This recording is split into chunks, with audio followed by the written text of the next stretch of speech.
20 cách để cải thiện kỹ năng thuyết trình và nói trước đám đông. 1. Thực hành. Đương nhiên, bạn sẽ muốn luyện tập nhiều lần cho phần trình bày của bạn, nhưng đôi khi bạn sẽ không đủ thời gian luyện tập cần thiết, nhưng bạn thật sự có thể tận dụng mọi thời gian để có thể luyện tập. Một trong những cách giúp việc thực hành của bạn có hiệu quả là hãy nói và ghi âm những gì mình nói. Sau đó bạn nghe lại, bạn sẽ cảm thấy cần điều chỉnh chỗ nào, cần thêm những thông tin gì, những dữ liệu nào mà bạn đã bỏ qua. 2. Biến đổi năng lượng thần kinh.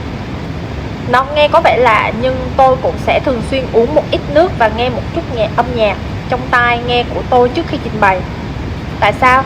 Vì điều này giúp tôi đỡ bồn chồn, như giúp chúng tôi tập trung buổi nói chuyện sắp tới. 3. Tham dự thuyết trình khác. Nếu bạn đang đem lại một cuộc nói chuyện như là một phần của một cuộc họp, cố gắng tham dự một số cuộc đàm phán trước đó của các diễn giả. Điều này cho thấy sự tôn trọng cho các diễn viên của bạn, trong khi cũng tạo cho bạn một cơ hội để cảm nhận ra khán giả. Tâm trạng của đám đông là những gì? Là phần trình bày chiến lược hay chiến thuật trong tự nhiên? Loa khác cũng có thể nói điều gì đó mà bạn có thể chơi tắt sau này trong bài thuyết trình của bạn, riêng bạn. 4. Đến sớm. Đây luôn luôn tốt nhất để cho phép bạn dành nhiều thời gian để giải quyết trước khi trình bày vấn đề của bạn trong buổi thuyết trình. Thêm thời gian đảm bảo bạn sẽ không bị trễ, cung cấp cho bạn rất nhiều thời gian để thích nghi với không gian trình bày của bạn.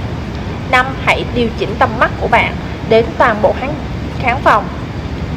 Bạn nên thay đổi hướng nhìn và phân bổ nó đến nhiều khu vực trong khán phòng, giúp bạn có thiện cảm với khán giả hơn. Điều này cũng một phần giúp bạn thấy được phần lớn của mọi người có thể tập trung lắng nghe bạn hay không.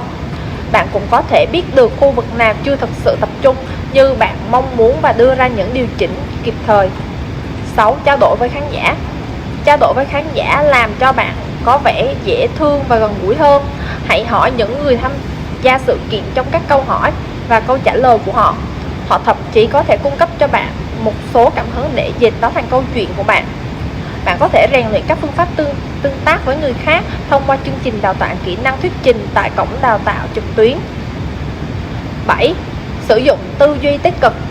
Cho dù bạn có tin hay không thì việc bạn thường xuyên suy nghĩ tích cực về một vấn đề, tạo cho mình những trạng thái hưng phấn về tâm lý trước khi bắt đầu buổi thuyết trình, sẽ giúp bạn vượt qua nhiều rào cản về tâm lý khi nói trước đám đông. Khi bạn tư duy tích cực và tưởng tượng về những điều tích cực sẽ diễn ra trong buổi thuyết trình của mình, bạn sẽ hình dung rõ hơn về tình huống và xử lý chúng một cách dễ dàng. 8. Hãy tạo sự đồng cảm với khán giả. Một trong những lo ngại và khó khăn nhất khi thuyết trình và nói trước đám công chúng là những khán giả đang bí mật chờ đợi để cười vào những sơ suất hoặc sai lầm của bạn. May mắn thay, đây không phải là trường hợp trong đại đa số các bài thuyết trình. Các khán giả muốn nhìn thấy bạn thành công.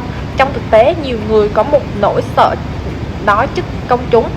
Vì vậy, ngay khi khán giả dường như không quan tâm, rất có thể là khá tốt mà hầu hết mọi người nghe bài thuyết trình của bạn có thể liên quan đến cách thức nói có thể được.